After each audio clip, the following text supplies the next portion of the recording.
Okey, apa khabar semua? Saya Cikgu Mia. Hari ini kita tengok bab 3, contoh 16, muka surat 76 dalam buku teks anda mengenai kredit kad dan penyata kewangan. Okey, apa benda penyata kewangan?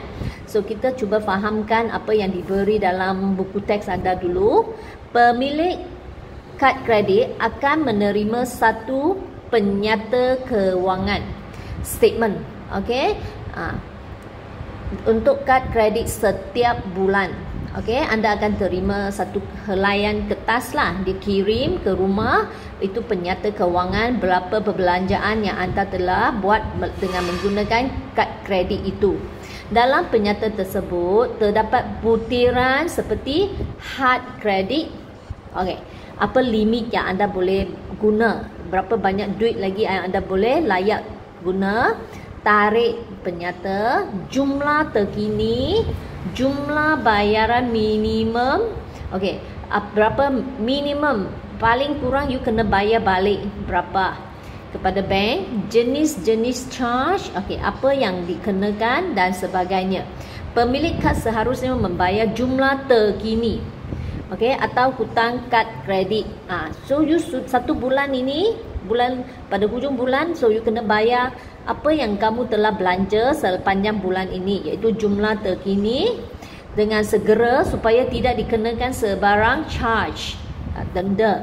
Tetapi bank memberi kelonggaran untuk membenarkan pengguna membayar dalam satu tempoh tertentu, dikenali sebagai tempoh tanpa faedah. Biasanya tempoh ini adalah 20 hari mulai daripada tarikh penyata. So, penyata itu, yang surat yang kamu terima itu atas sana ada satu tarikh. Okey, katakan tarikh itu ialah 1 hari bulan 1. So, 20 hari bermaksud anda tak akan dikenakan faedah untuk 20 hari. Lepas itu, anda akan dikenakan, lepas 20 hari bulan Januari, anda akan dikenakan charge, denda. Okey, sebelum ini tak akan dikenakan sebab apa-apa denda, sebab itu ialah tempoh tanpa faedah. Untuk menikmati keistimewaan ini, setiap bulan pemilik kad harus menjelaskan semua jumlah baki akhir penyata kad kredit ataupun membuat bayaran minimum. Sama anda bayar semua balik hutang semua yang you telah pakai, duit itu bayar, atau kalau anda tak ada duit, anda mesti bayar balik bayaran minimum dalam tempoh tanpa faedah itu.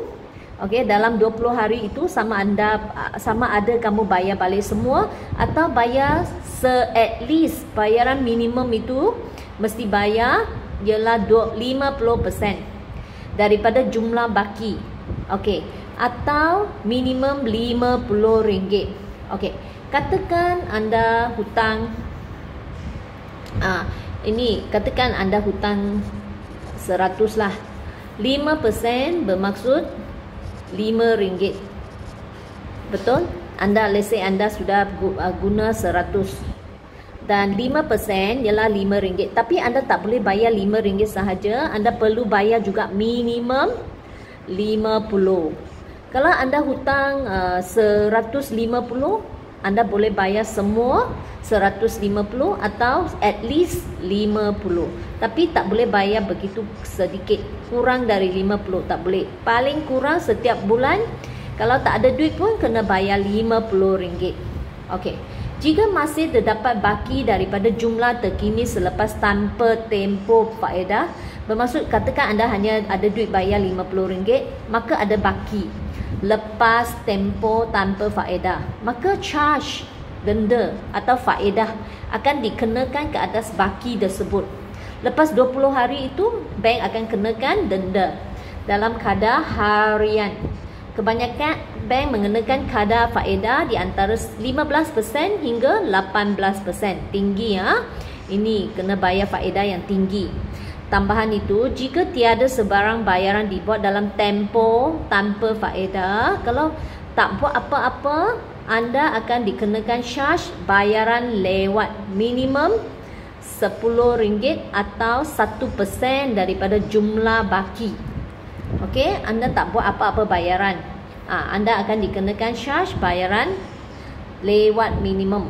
Okey, kita tengok contoh untuk lebih memahami bagaimana penggunaan kad kredit. Okey, Encik Ahmad menerima penyata kad kredit untuk bulan Januari dari bank Sentosa. Penyata menunjukkan Encik Ahmad mempunyai jumlah terkini, panggil tertunggak lah, iaitu hutang yang dia sudah gunalah. Dia masih hutang bank 500, dia sudah beli barang dengan kredit card, masih ada hutang 5,200 yang kena bayar kepada bank. Anggapkan Encik Ahmad tidak menggunakan kad kredit dalam bulan Februari. Okey, so bermaksud, let's say dia tak guna dah, yang dia hutang dia sampai sini 5,200. Berapakah bayaran minimum? Bayaran minimum tadi kita sudah tengok, bayaran minimum ialah 5%. So, 5% daripada jumlah terkini. 5% per 100 darab ini, dapat ini 260. Maka sebab dia sudah melebihi 50, jadi bayaran minimum yang harus dibayar ialah dia harus bayar 260 lah, at least. Bukan, dia at least boleh bayar 5. Kalau dia tak mau bayar 260, paling kurang dia bayar 50. Tapi kalau you tak bayar ini, nanti lagi banyak faedah akan dikenakan. So, bayaran minimum dia kena settle 260. Okay, supaya tak kena charge lain lagi. Alright. So, B, jika Encik Ahmad hanya membuat bayaran minimum, dia hanya bayar bayaran minimum itu, iaitu dia hanya bayar 260 untuk bulan Januari, dan tarikh penyata ialah 15 hari daripada tarikh tamat tempoh tanpa faedah, dan dia hanya diberi 15 hari. Okey, tanpa faedah. Lepas 15 hari dia kena bayar faedah. Okey.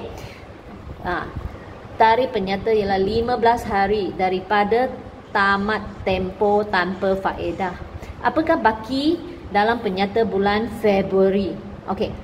So, kalau dia tak buat apa-apa, dia hanya bayar ini dan 15 hari akan dikenakan faedah. Apa yang dia harus masa Februari, penyata dia sudah jadi berapa duit?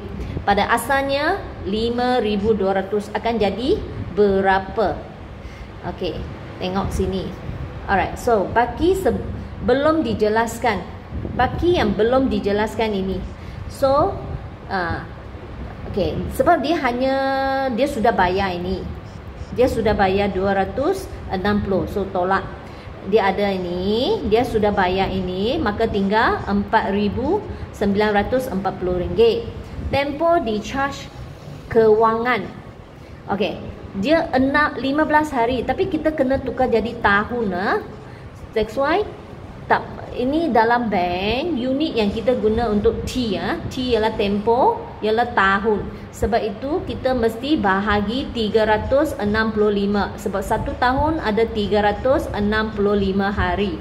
So, faedah ialah PRT kan, yang kita pernah belajar, prinsipal dia, rate dia dan tempoh. So, faedah yang dikenakan ialah, duit yang dia masih hutang, ini 18%. Sebab tadi sebenarnya kalau soalan itu dia akan nyatakan itu kadar faedah kadang-kadang 15 hingga 18. So ini soalan ini dia ialah 18. Dia soalan yang akan nyatakan sebenarnya, sini dia tak nyatakan dengan jelas. 18% itu ialah kadar faedah yang dikenakan, dan ini masa dia 15 hari, iaitu 15 per 365 tahun. So, kalau kita guna kalkulator, ini kadar faedah yang dikenakan. So, sekarang dia masih tinggal berapa? Jumlah yang baki tertunggak yang masih balance. Berapa lagi yang kena dia bayar? Dia lagi hutang ini, sebab dia hanya bayar 260, maka dia masih hutang 4940 tambah lagi dengan faedah.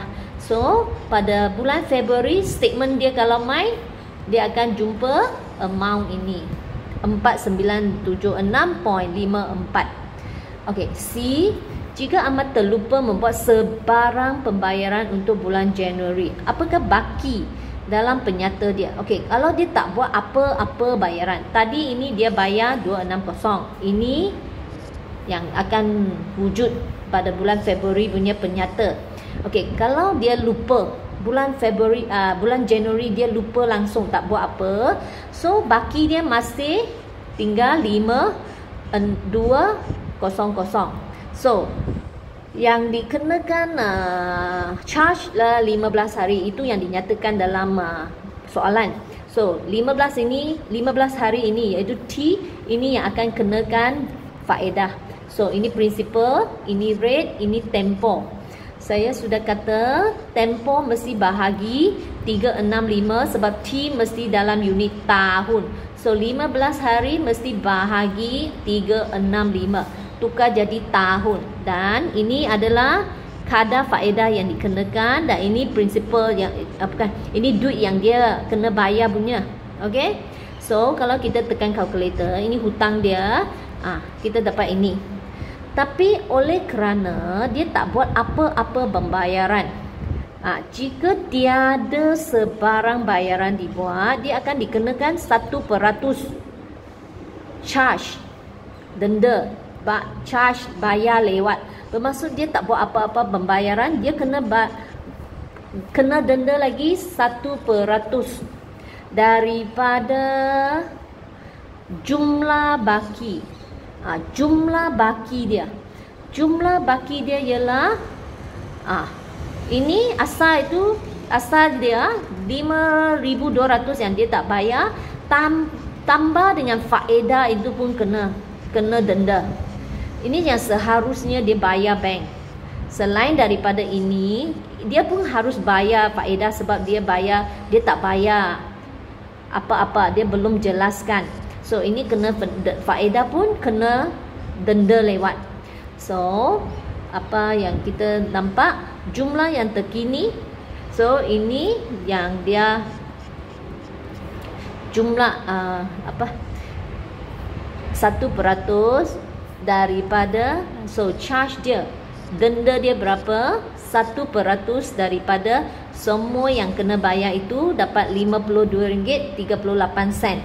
So apa yang jumlah terkini sekarang, hutang dia jadi yang asal 5,200 tambah dengan faedah ini, tambah lagi dengan charge lewat. Sebab you tak bayar apa, you kena 1% punya denda bayar lewat, itu panggil charge bayar lewat ini. So dalam bulan Februari, apa yang wujud dalam dia punya penyata statement akan jadi dari asal 5,200 dia jadi ini.